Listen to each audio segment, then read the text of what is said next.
여러분들이 한 번쯤 들어본 명리학 용어 중에 귀문관살이라는 것이 있습니다. 이 살이 있는 사람은 결혼할 때 특별한 어려움을 겪는다고 알려져 있는데요. 오늘은 이 귀문관살이 실제로 결혼 생활에서 어떤 영향을 미치는지, 그리고 이러한 특성을 가진 사람들이 행복한 가정을 만들기 위해 무엇을 해야 하는지에 대해 살펴보겠습니다. 많은 사람들이 결혼의 성패를 외적인 환경이나 운명 탓으로 돌리곤 하지만 명리학에서는 귀문관살이 있는 사람들의 결혼 실패 원인이 대부분 외부가 아닌 내부에서 시작된다고 봅니다. 즉, 본인의 마음 습관과 사고 패턴이 얼마나 중요한지를 강조하는 것입니다.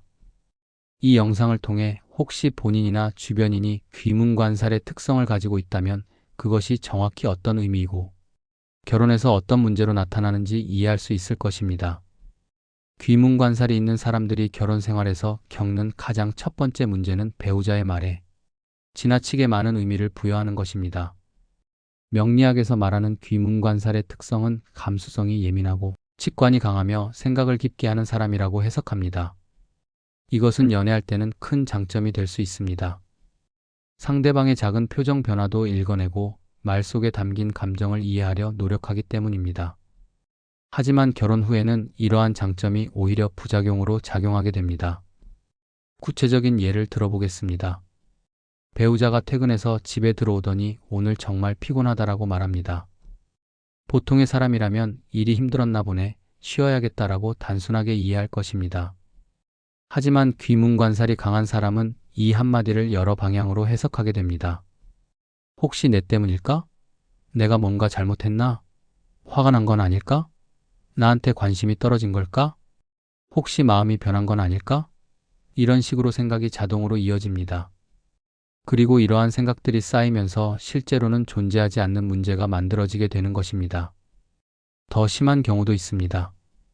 배우자가 요즘 일이 좀 많네라고 말했을 때 귀문관살이 있는 사람은 그럼 난 짐이 되는 건가? 내가 지원이 되지 못하는 건가? 나와의 관계가 부담이 되는 걸까? 라고까지 생각하게 됩니다.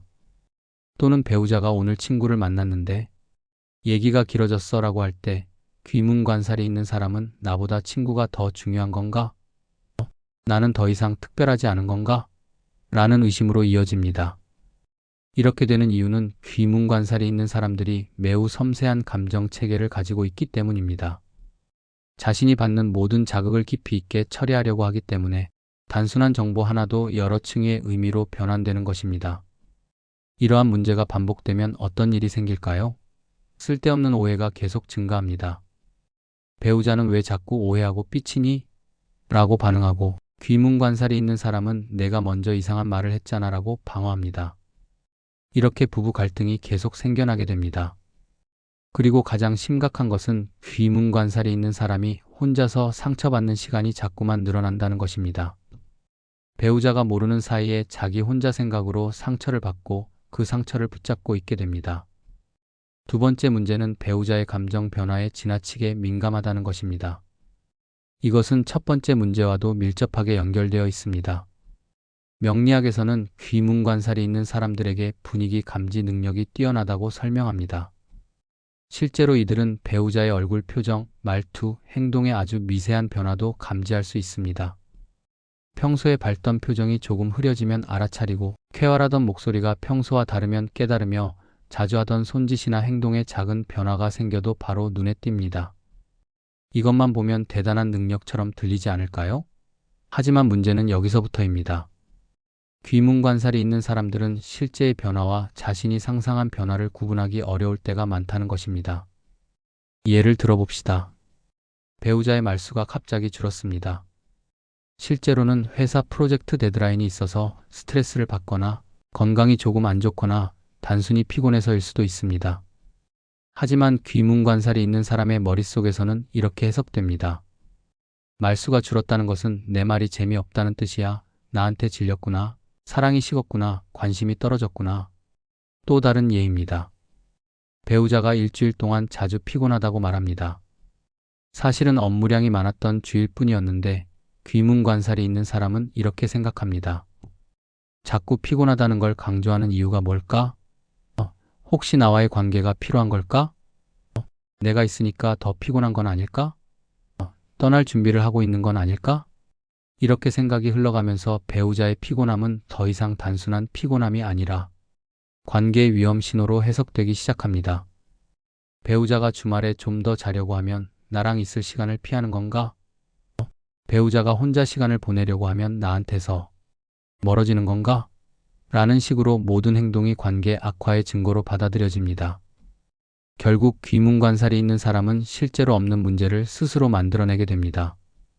배우자는 자신의 감정 변화가 전혀 다른 원인에서 비롯되었다는 것을 알고 있지만 귀문관살이 있는 사람은 그것을 자신과의 관계 문제로 계속 해석합니다. 이렇게 되면 부부간에 이해할 수 없는 갈등이 계속 생겨납니다. 더 심각한 상황으로 발전할 수도 있습니다. 귀문관살이 있는 사람이 배우자의 감정 변화를 계속 의심하면 배우자는 왜 자꾸 의심해? 내가 뭔가 잘못했어? 라는 스트레스를 받게 됩니다. 그래서 정말로 피곤해지고 말수가 줄어들 수도 있습니다. 그러면 귀문관살이 있는 사람은 봤지, 역시 내가 맞았어 라고 생각하게 되고 악순환이 계속됩니다. 이것이 바로 귀문관살이 결혼 생활을 어렵게 만드는 메커니즘입니다.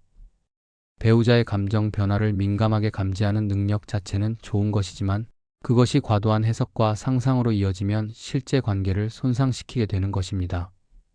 세 번째 문제는 귀문관살이 있는 사람들이 자신의 속마음을 쉽게 드러내지 않는다는 것입니다. 이것은 매우 위험한 특성입니다. 귀문관살이 있는 사람들은 겉으로는 괜찮아, 뭐 특별한 일 없어, 신경 쓰지 마라고 말합니다. 얼굴에도 웃음을 띠고 있습니다. 배우자 입장에서는 상대방이 정말 괜찮은 것처럼 보입니다. 하지만 내면은 전혀 다릅니다. 속으로는 서운함이 계속 쌓이고 있고 불만이 무언가 자리 잡고 있으며 외로움이 깊어지고 있는 것입니다. 구체적인 상황을 상상해 봅시다. 배우자가 결혼기념일을 깜빡했습니다. 귀문관살이 있는 사람은 당연히 상처를 받습니다. 하지만 배우자가 사과하고 내가 잘못했어라고 말할 때 이 사람은 뭐라고 할까요? 아니야, 괜찮아. 일이 바빴을 테니까 그럴 수 있지. 라고 말합니다. 겉으로는 이해하고 배려하는 척합니다. 하지만 마음속으로는 내가 그렇게 중요하지 않은 사람이구나. 우리 결혼이 이 정도의 가치밖에 없는 건가? 정말 혼자구나라는 생각이 자리 잡습니다. 또 다른 예입니다. 배우자가 친구들과 저녁을 약속했는데 귀문관살이 있는 사람과의 약속을 먼저 미루었습니다. 다시 말해볼래 계획했던 둘의 시간을 취소한 것입니다. 귀문관살이 있는 사람은 괜찮아, 가. 친구들이 먼저 약속했으면 그쪽으로 가라고 말합니다. 하지만 이 순간부터 마음은 계속 아파옵니다. 내가 덜 중요한 건가? 친구들이 나보다 더 중요한 건가? 라는 생각이 퍼집니다. 이렇게 작은 일들이 모여갑니다. 배우자가 자신의 감정을 공유하지 않았을 때, 배우자가 자신의 말을 제대로 들어주지 않았을 때, 배우자가 자신의 의견보다 다른 사람의 의견을 먼저 들었을 때, 이 모든 순간들이 상처로 쌓여갑니다. 시간이 지나갑니다. 한 달이 지나고 3개월이 지나고 1년이 지납니다. 귀문관살이 있는 사람의 마음속에는 이제 깊은 상처의 층이 쌓여 있습니다. 마치 지층처럼 다양한 깊이와 시간의 상처들이 겹겹이 쌓여 있는 것입니다. 하지만 배우자는 아무것도 모릅니다. 왜냐하면 이 모든 것이 말 밖의 세계에서 일어났기 때문입니다. 여기서 가장 위험한 상황이 발생합니다. 어느 날 뭔가 작은 계기가 생깁니다. 그것이 특별히 큰 문제가 아닐 수도 있습니다. 하지만 그 순간 쌓여있던 모든 상처가 한 번에 터져 나옵니다. 배우자는 깜짝 놀랍니다. 갑자기 왜 화내? 이게 뭐 하는 짓이야? 나한테 지금까지 뭔가 있었으면 말을 했지라고 반응합니다. 그러면 귀문관살이 있는 사람은 이렇게 말합니다. 몇 년을 참았어. 그동안 얼마나 외로웠고 힘들었는데 넌 뭘 해? 넌 전혀 신경 쓰지 않았어. 넌 내가 힘들다는 걸 눈치채지도 못했어. 배우자는 결국 그걸 왜 미리 말하지 않았어? 내가 어떻게 알았겠어? 지금까지 괜찮은 줄 알았는데? 라고 답합니다. 이것이 바로 결혼 생활에서 가장 위험한 악순환입니다. 귀문관살이 있는 사람의 입장에서는 내가 이렇게 상처받았는데 어떻게 모를 수 있어? 라는 생각을 합니다. 하지만 배우자는 정말로 몰랐습니다. 왜냐하면 상대방이 말을 하지 않았으니까요. 결국 이 습관이 만드는 문제는 단순합니다. 문제가 진짜 터질 때까지 배우자가 상황을 알 수 없다는 것입니다. 귀문관살이 있는 사람은 배우자가 자신의 마음을 읽을 것이라고 기대했지만 배우자는 초능력자가 아니기 때문에 결코 알 수 없었던 것입니다. 네 번째 문제는 배우자에게 과도한 정신적 교감을 기대한다는 것입니다. 이것은 세 번째 문제와 직결되어 있습니다. 귀문관살이 있는 사람들은 일반적으로 말하지 않아도 알아주길 바라는 경향이 있습니다. 이것은 매우 높은 수준의 기대입니다. 단순히 물질적인 편함을 원하는 것이 아니라 자신의 감정 상태 전체를 상대방이 감지하고 이해해 주길 원하는 것이기 때문입니다. 예를 들어봅시다. 귀문관살이 있는 사람이 어떤 일로 인해 마음이 상했습니다. 배우자가 특정한 행동을 했거나 말을 했거나 또는 어떤 말도 하지 않았을 수도 있습니다. 그럼 이 사람은 무엇을 기대할까요? 첫째, 내 기분을 알아주길 바랍니다. 배우자가 자신을 보면 이 사람이 기분이 안 좋네라고 바로 알아채길 원합니다. 그리고 뭐 괜찮아? 뭔가 있어? 라고 먼저 물어봐 주길 바랍니다. 둘째, 내 외로움을 느껴주길 바랍니다. 자신이 말하지 않았지만 배우자가 자신의 외로움을 직감하고 먼저 다가와서 위로해 주길 원합니다. 마치 친구처럼, 마치 영혼이 연결된 사람처럼요. 셋째, 내 상처를 이해해 주길 바랍니다. 자신이 왜 상처받았는지 일일이 설명하지 않아도 배우자가 그 이유를 이해해 주길 원합니다. 또한 그 상처가 얼마나 깊은지도 알아주길 원합니다. 하지만 현실의 결혼은 어떨까요? 배우자는 초능력자가 아닙니다. 남편이든 아내든 배우자는 평범한 인간입니다. 그는 또는 그녀는 당신의 마음속을 읽을 수 없습니다. 당신이 말하지 않으면 모릅니다. 그래서 현실은 이렇게 됩니다. 귀문관살이 있는 사람은 배우자가 자신을 이해하지 못한다고 느낍니다. 배우자는 자신이 충분히 노력하고 있다고 생각합니다. 이 간극이 계속 벌어집니다. 예를 들어봅시다. 귀문관살이 있는 사람이 일 때문에 스트레스를 받았습니다. 배우자는 일이 힘들었나 보네. 마음껏 쉬어라고 말합니다. 하지만 귀문관살이 있는 사람이 원하는 것은 그것이 아닙니다. 원하는 것은 배우자가 자신의 구체적인 고민을 들어주고 자신의 감정을 이해해주고 자신이 왜 힘들어하는지를 깊이 있게 공감해주는 것입니다. 또 다른 예입니다. 귀문관살이 있는 사람이 혼자가 되고 싶어 합니다. 배우자는 알았어, 시간 가져라고 말합니다. 하지만 그 순간 귀문관살이 있는 사람의 마음은 이렇게 생각합니다. 내가 따로 떨어지기를 원한다고 했으니까 그냥 허락한 건가? 나랑 함께하고 싶지 않은 건가? 내가 혼자이고 싶어 하니까 기꺼이 떠나간 건가? 이것이 반복되면 어떤 일이 일어날까요? 왜 몰라주지? 라는 실망이 계속 반복됩니다. 귀문관살이 있는 사람의 심리 상태를 이해하려면 이들이 기대하는 것이 물질적 제공이 아니라 정서적 깊이라는 것을 알아야 합니다. 이들은 배우자가 자신의 일상을 챙기는 것보다 자신의 영혼을 이해해 주길 원합니다. 이들은 배우자가 자신에게 선물을 주는 것보다 자신을 진정으로 알아주는 느낌을 받기를 원합니다. 문제는 이러한 기대가 현실적으로 불가능하다는 것입니다. 아무리 사랑하는 배우자라도 아무리 가까운 사이라도 한 인간이 다른 인간의 마음을 완벽하게 읽을 수는 없습니다. 이것은 사랑의 부족이 아니라 인간의 한계입니다. 그래서 결국 귀문관살이 있는 사람은 계속 실망합니다. 배우자가 자신을 모를 때마다, 배우자가 자신의 감정을 못 깨달을 때마다 역시 나는 혼자라는 생각에 빠집니다. 그리고 이 절망감이 깊어질수록 부부관계는 멀어지게 됩니다. 다섯 번째 문제는 귀문관살이 있는 사람들이 과거의 상처를 오래도록 기억한다는 것입니다. 명리학에서는 이들이 기억력이 뛰어나고 특히 감정 기억이 매우 강하다고 설명합니다. 이것은 무엇을 의미할까요? 우리 모두는 과거의 일들을 기억합니다. 하지만 시간이 지나면서 기억은 희미해집니다. 감정도 마찬가지입니다. 어떤 일로 인해 상처를 받았지만 한 달, 석 달, 1년이 지나면 그 감정의 강도는 줄어듭니다. 우리는 자연스럽게 과거를 놓아줍니다. 그런데 귀문관살이 있는 사람은 다릅니다. 이들은 10년 전에 일어났던 일을 마치 어제 일어난 것처럼 생생하게 떠올릴 수 있습니다. 단순히 그런 일이 있었지라는 정도가 아니라 그날의 대화, 그날의 표정, 그날의 상황, 그날의 감정을 모두 생생하게 기억하는 것입니다. 구체적인 예를 들어봅시다. 결혼 초기 어느 날 배우자가 아내의 음식에 대해 이 반찬 말고 저 반찬이 나으라고 말했다고 가정해 봅시다. 그때 아내는 상처를 받았습니다. 하지만 남편은 그냥 음식 취향을 말한 것일 뿐입니다. 시간이 지나갑니다. 남편은 이 일을 완전히 잊었습니다. 여러 해가 지나고 아내는 여전히 그 순간을 기억하고 있습니다. 아니, 더 정확하게는 기억하는 것을 넘어서 그 상처를 계속 안고 있습니다. 어느 날 부부싸움이 생겼습니다. 아내가 열을 받으면서 이렇게 말합니다. 넌 처음부터 내 음식을 무시했어. 결혼 초에 반찬이 맛없다고 했잖아. 남편은 깜짝 놀랍니다. 그게 뭐 하는 말이야? 그건 10년 전 일인데 이것이 반복되면 어떤 일이 일어날까요? 부부간에 완전히 다른 시간을 살게 됩니다. 남편은 현재를 살고 있는데 아내는 과거와 현재를 동시에 살고 있는 것입니다. 아내에게는 10년 전의 상처가 지금도 현재 진행형인 것입니다. 더 심한 경우도 있습니다. 귀문관살이 있는 사람이 과거의 상처를 이야기할 때 배우자는 그런 일도 있었나? 라고 되묻습니다. 하지만 귀문관살이 있는 사람은 그날의 모든 디테일을 기억합니다.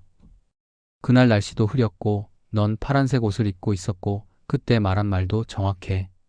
이렇게 되면 배우자는 오히려 자신의 기억력을 의심하게 됩니다. 정말 그런 일이 있었나? 하고요. 더 문제가 되는 것은 이것이 현재의 갈등으로 계속 이어진다는 점입니다. 현재의 작은 문제가 생기면 귀문관살이 있는 사람은 과거의 비슷한 상황들을 모두 떠올립니다. 똑같은 실수를 하네. 넌 절대 안 바뀌어. 결혼한 이후로 계속 이래라는 식으로 과거의 모든 기억들이 현재의 판단에 영향을 미치게 됩니다. 배우자의 입장에서는 이것이 매우 답답합니다. 지난 일을 왜 자꾸 꺼내? 라고 항의하지만 귀문관살이 있는 사람에게는 지난 일이 아닙니다. 그것은 현재 자신을 이해하는 데 필요한 맥락이기 때문입니다. 이것이 만드는 결과는 치명적입니다. 배우자는 개선해야 할 것 같은데 뭘 개선해야 할지 알 수 없게 됩니다. 왜냐하면 과거의 모든 것이 현재의 평가에 포함되어 있기 때문입니다. 그리고 귀문관살이 있는 사람은 넌 절대 안 바뀌어라는 절망감 속에서 살게 됩니다. 여섯 번째 문제는 귀문관살이 있는 사람들이 현실보다 감정에 집중한다는 것입니다. 이것은 결혼 만족도에 직접적인 영향을 미치는 매우 중요한 특성입니다. 결혼은 무엇일까요? 결혼은 감정의 영역만이 아닙니다.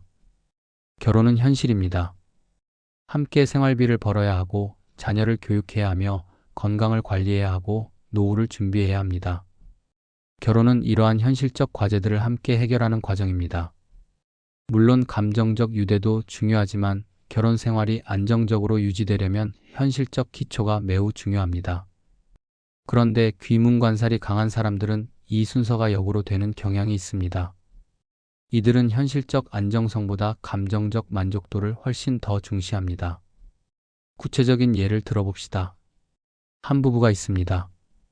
남편은 안정적인 직업을 가지고 있고 월급도 충분합니다. 집세도 낼 수 있고 자녀 교육비도 준비할 수 있으며 노후도 어느 정도 보장되어 있습니다. 생활 수준도 중상 이상입니다. 외적으로 봤을 때 이 부부는 행복해 보입니다.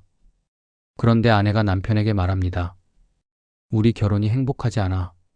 남편은 깜짝 놀랍니다. 뭐라고? 우리가 뭘 부족해? 경제적으로도 안정적이고 자녀들도 잘 자라고 있는데? 하지만 아내가 느끼는 것은 다릅니다. 경제적으로는 안정적이지만 내가 사랑받는 느낌이 부족해. 이것이 무엇을 의미할까요? 아내에게는 남편의 물질적 제공이 중요하지 않습니다. 아내가 원하는 것은 감정적 깊이입니다. 남편이 자신을 얼마나 사랑하는지, 자신을 얼마나 소중하게 여기는지, 자신을 얼마나 진정으로 이해하고자 하는지 그런 것들이 중요한 것입니다. 그래서 아내는 이렇게 생각합니다. 남편이 나를 사랑하는 거 맞나? 아니면 그냥 결혼했으니까 함께 사는 건가?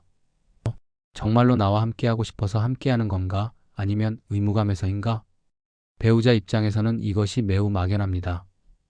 내가 충분히 사랑했는데 뭘 더 해야 해? 라고 생각합니다. 하지만 귀문관살이 있는 사람에게는 그 감정이 표현되지 않는 한 그것이 현실이 아닌 것입니다. 더 구체적인 예를 들어봅시다. 남편이 아내를 위해 일을 합니다. 열심히 일해서 충분한 수입을 가져옵니다. 이것은 현실입니다. 하지만 귀문관살이 있는 아내는 이렇게 생각합니다. 남편이 나를 위해 일하는 건 좋은데 나한테 그 마음을 표현해주지 않아. 남편이 일만 하고 집에 와서 피곤하다며 쉬려고 하면 아내는 이렇게 생각합니다. 나와 시간을 보내고 싶지 않은 건가? 나와 대화하고 싶지 않은 건가? 나를 신경 쓰지 않는 건가? 이렇게 되면 남편의 경제적 제공은 아내의 감정적 갈증을 채워주지 못합니다. 오히려 아내는 물질적으로는 풍족하지만 정서적으로는 고아라는 느낌을 받게 됩니다. 이것이 반복되면 어떤 일이 일어날까요? 귀문관살이 있는 사람은 현실의 안정성을 감정의 불안정으로 해석하게 됩니다. 우리가 경제적으로 안정적이어도 우리의 관계는 안정적이지 않아라고 생각하게 되는 것입니다. 심각한 경우에는 배우자의 물질적 제공까지 의심하게 됩니다. 혹시 나 때문에 일하는 건가? 나한테서 도망치기 위해 일하는 건가? 나 없이 혼자 살고 싶어서 충분히 벌어두는 건 아닐까? 이런 식으로 현실마저도 감정적으로 해석하게 됩니다. 결혼에서 가장 위험한 상황 중 하나가 바로 이것입니다. 배우자는 현실적으로 최선을 다하고 있는데 귀문관살이 있는 사람은 감정적 만족이 없어서 계속 불행해하는 것입니다. 배우자는 점점 지쳐갑니다. 내가 이렇게까지 해도 부족한가? 라는 생각이 들기 시작합니다. 이것이 이어지면 결혼은 배우자에게 점점 더 무거운 짐이 되어갑니다.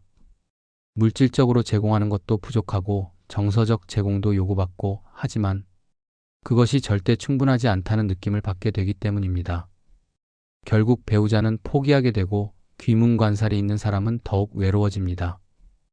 7번째 문제는 귀문관살이 있는 사람들이 혼자만의 시간을 필요로 한다는 것입니다. 이것은 많은 사람들이 오해하는 부분입니다.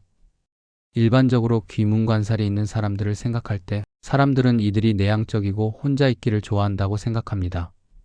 어느 정도는 맞지만 정확하게는 다릅니다. 이들이 원하는 것은 단순히 혼자 있는 것이 아니라 혼자 생각할 수 있는 시간입니다. 귀문관살이 있는 사람들의 머리는 항상 돌아갑니다.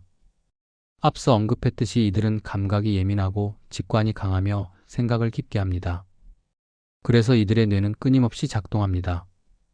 배우자와 함께 있을 때도 겉으로는 함께하지만 안으로는 많은 것들을 생각하고 있습니다. 그런데 이렇게 생각을 정리하고 마음을 가다듬고 자신의 감정을 처리하기 위해서는 혼자만의 시간이 꼭 필요합니다. 따라서 귀문관살이 있는 사람이 혼자 시간을 가져야겠어, 좀 혼자 있고 싶어라고 말할 때 그것은 배우자와의 관계가 문제가 아니라 자신의 내면 정리가 필요하다는 뜻입니다. 하지만 배우자는 이것을 다르게 받아들입니다. 배우자의 입장에서 생각해 봅시다. 아내가 자주 나 혼자 시간 가져도 돼? 라고 묻거나 좀 혼자 있고 싶어라고 말합니다. 남편은 이것을 어떻게 해석할까요? 혹시 나를 피하는 건가? 나랑 함께 있고 싶지 않은 건가? 우리 관계에 문제가 생긴 건가? 특히 결혼 초기에는 이러한 오해가 더 심합니다. 남편은 아내가 자신과 함께하고 싶어 할 것으로 기대했는데 아내가 자꾸 혼자 시간을 원하니까 실망을 받습니다. 심지어 남편은 이렇게 생각할 수도 있습니다. 혹시 나랑의 결혼이 실수였나? 아직도 나를 잘 모르는 건가? 결혼 후 시간이 지날수록 이 패턴이 반복되면 배우자는 점점 상처를 받게 됩니다. 귀문관살이 있는 사람이 혼자 시간을 요구할 때마다 배우자는 또 피하네, 또 혼자 있고 싶대라는 식으로 반응하게 됩니다. 어떤 배우자는 내가 뭐 하는 짓이야? 아내가 날 피하는 데라고까지 생각합니다. 더 심한 경우도 있습니다. 귀문관살이 있는 사람이 혼자 있고 싶어 하면 배우자는 혼자 남겨져 있는 자신을 느낍니다. 그래서 배우자도 답답함을 표현하기 시작합니다. 왜 자꾸 나를 피해? 혼자 있고 싶으면 왜 결혼했어? 날 외로움하게 만들지 말아라고요. 이렇게 되면 귀문관살이 있는 사람은 자신의 필요성을 설명하기 시작합니다. 난 널 피하는 게 아니야. 혼자 생각할 시간이 필요한 거야. 하지만 배우자는 이것을 납득하기 어렵습니다. 생각이 뭐가 그리 많아? 그냥 함께하면 안 돼? 결국 이 간극은 커지게 됩니다. 귀문관살이 있는 사람은 자신의 내면적 필요성이 인정받지 못한다고 느끼고 배우자는 자신이 거부당했다고 느낍니다. 이것이 계속되면 결혼 관계에 미묘한 거리감이 생겨나게 됩니다. 귀문관살이 있는 사람은 혼자 있을 때를 더 소중히 여기게 되고 배우자는 점점 더 외로워집니다. 8번째 문제는 귀문관살이 있는 사람들이 가지는 가장 큰 문제라고 할 수 있습니다. 바로 불안이 상상력을 타고 계속 커진다는 것입니다. 앞서 언급한 특성들, 즉 예민한 감수성, 강한 직관, 깊은 생각, 섬세한 감정 처리 능력이 모두 합쳐지면 어떤 일이 일어날까요? 작은 불안이 엄청난 상상으로 변환됩니다. 구체적인 상황을 상상해 봅시다. 배우자가 평소보다 늦게 집에 옵니다. 약속한 시간보다 1시간 늦었습니다. 평소 같았으면 일이 길어졌나? 라고 묻고 넘어갔을 텐데 그날따라 전화도 안 받고 연락이 없습니다. 이 순간 귀문관살이 있는 사람의 머릿속에서는 어떤 일이 일어날까요? 처음에는 작은 불안입니다. 혹시 일이 늘어났나? 그 다음은 약간의 의심입니다. 아, 전화를 못 받은 건가? 그 다음부터 상상이 시작됩니다. 뭔가 일이 있으면 보통 전화라도 하지 않나? 그리고 불안이 키워집니다. 혹시 사고가 난 건 아닐까? 여기서 멈추지 않습니다. 상상은 계속됩니다. 사고가 났으면 경찰에서 연락이 올 텐데 아직 없네? 그 다음은 더 어두운 상상입니다. 혹시 바람난 건 아닐까? 저 사람이 나한테서 떠날 준비를 하고 있는 건 아닐까? 혹시 나 몰래 뭔가 하고 있는 건 아닐까? 심지어 더 극단적인 생각까지 합니다. 나한테서 도망치려고 일부러 늦게 오는 건가? 혹은 떠나려고 준비하고 있는 건가? 결국 배우자가 집에 들어옵니다. 뭐해? 왜 여기 있어? 너 뭔가 있어? 배우자는 깜짝 놀랍니다. 뭐가 있다고? 귀문관살이 있는 사람은 이미 상상 속에서 배우자와 헤어질 준비를 했습니다. 배우자는 단순히 일이 길어졌을 뿐인데 말입니다. 이것이 반복되면 어떤 일이 일어날까요? 귀문관살이 있는 사람은 배우자의 모든 행동에서 음모를 찾게 됩니다. 배우자가 회사에 늦게까지 있으면 혹시 저 사람이 다른 누군가를 만나고 있는 건 아닐까? 배우자가 핸드폰을 자주 보면 혹시 나한테 숨기는 게 있는 건 아닐까? 배우자가 새로운 옷을 입으면 혹시 누군가를 만날 준비는 아닐까? 더 심각한 것은 이런 상상들이 실제로 행동으로 나타난다는 것입니다. 귀문관살이 있는 사람은 배우자를 감시하기 시작합니다. 핸드폰을 확인하고 싶어 하고 배우자의 행동을 자세히 관찰합니다. 배우자의 일정을 자꾸만 묻게 됩니다. 오늘 뭐 하고 있어? 누가 왔어? 나중에 뭐 할 거야? 배우자는 점점 답답함을 느낍니다. 왜 자꾸 내 행동을 체크해? 내가 뭔가 의심받을 짓을 했어? 이게 뭐 하는 짓이야? 감옥에 갇힌 건가? 결국 배우자는 자신도 모르게 방어적이 됩니다. 비밀이 없었는데도 비밀이 생기는 것입니다. 예를 들어 친구와 만나는 것도 일일이 설명해야 하고 늦게 오는 것도 변명해야 합니다. 배우자가 방어적이 되면 귀문관살이 있는 사람은 받지 역시 뭔가 있었어라고 생각합니다. 이것이 가장 위험한 악순환입니다. 없는 불안에서 시작한 상상이 현실을 만들어내는 것입니다. 배우자가 정말로 불신받는 취급을 받으면 배우자도 상처를 받게 되고 그 상처가 관계를 손상시킵니다. 결국 귀문관살이 있는 사람의 불안한 상상이 자신의 결혼을 정말로 위기에 빠뜨리게 되는 것입니다. 더 슬픈 점은 이 모든 것이 배우자의 잘못이 아니라 귀문관살이 있는 사람, 자신의 상상력에서 비롯되었다는 것입니다. 배우자는 아무것도 하지 않았는데 귀문관살이 있는 사람의 머릿속에서 만들어진 시나리오 때문에 결혼이 흔들리게 됩니다. 이것이 결혼에서 가장 치명적인 문제입니다.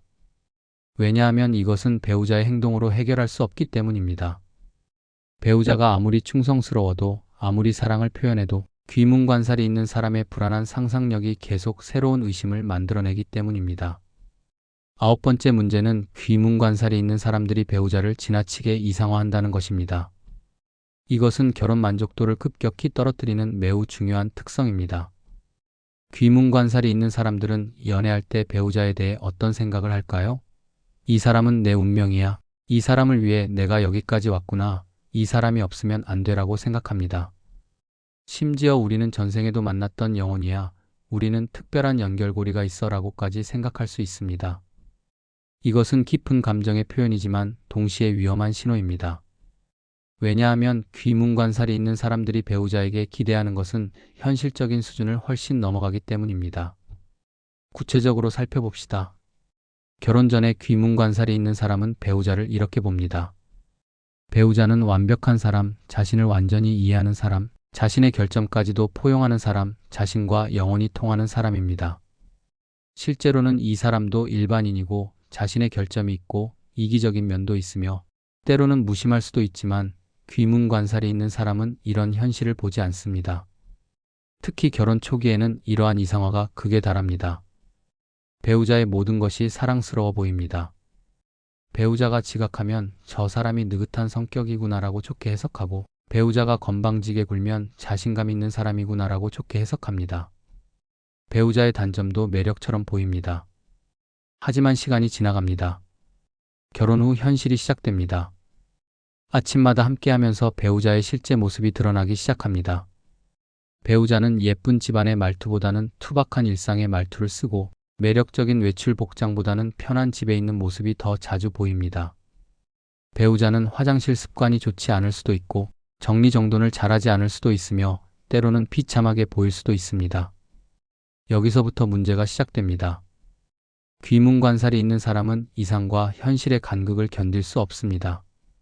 배우자를 이상화했던 만큼 현실에 실망합니다. 그리고 이 실망은 단순한 실망이 아니라 자신의 영혼이 만난 운명의 사람이 사실은 평범한 인간이었다는 절망감으로 변환됩니다. 귀문관살이 있는 사람은 이렇게 생각하기 시작합니다. 이 사람이 내가 생각한 사람이 아니네. 혹시 내가 착각한 건가?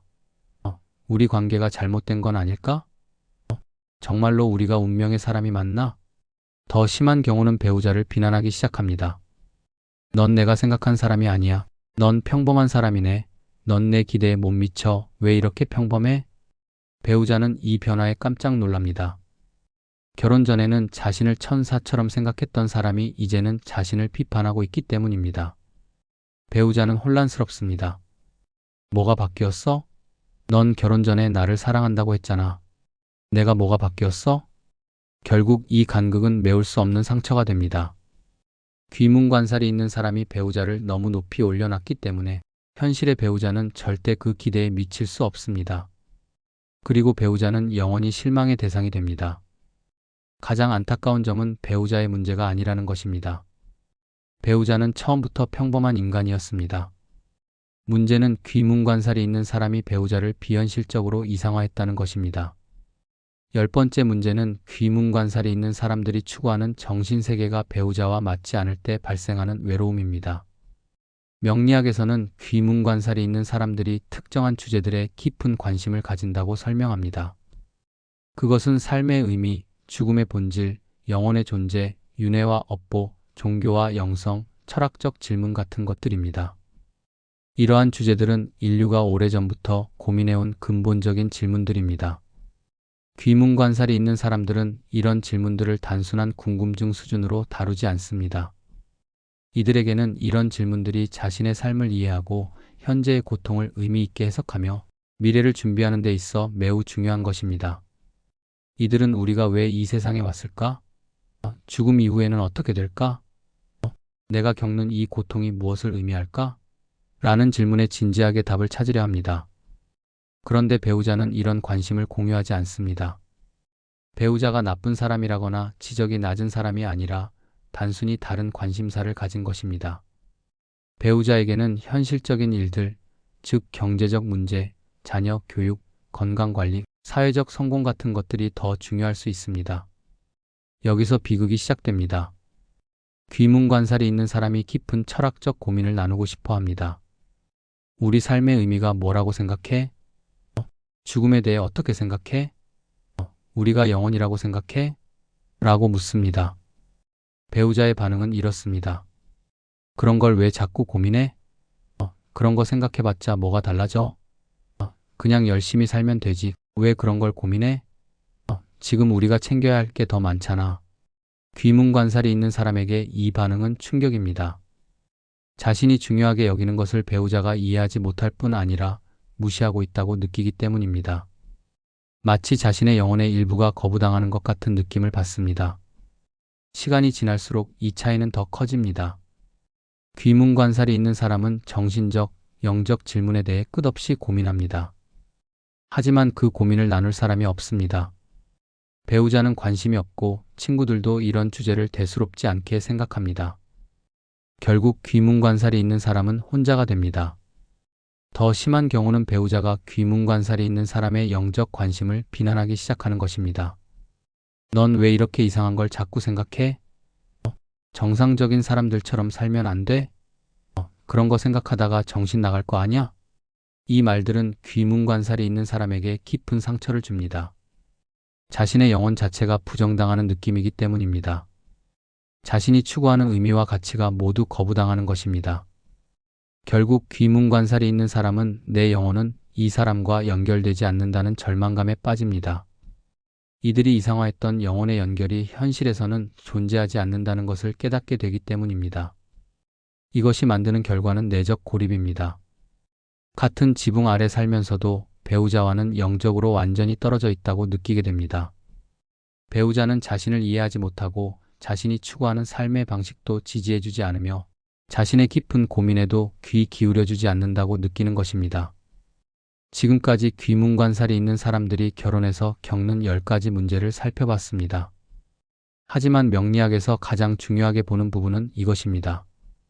귀문관살이 있는 사람들의 결혼 실패 원인은 대부분 외부가 아닌 내부에서 비롯된다는 것입니다. 다시 말해서 문제는 배우자가 아니라는 것입니다.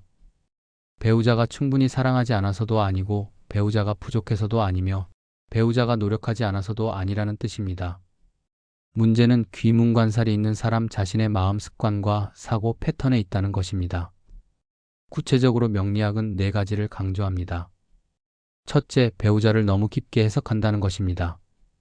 배우자의 말 한마디, 표정 변화, 행동 변화를 자신과의 관계에 대한 신호로 받아들입니다. 하지만 대부분의 경우 그것은 배우자의 개인적인 문제거나 상태일 뿐입니다. 귀문관살이 있는 사람이 모든 것을 자신과 연결시키는 것이 문제입니다.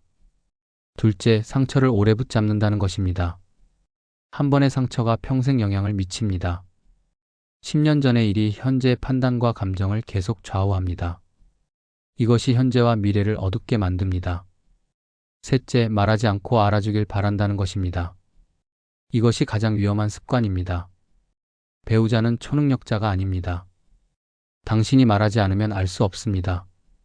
그런데 귀문관살이 있는 사람들은 배우자가 자신의 마음을 읽어주기를 기대합니다.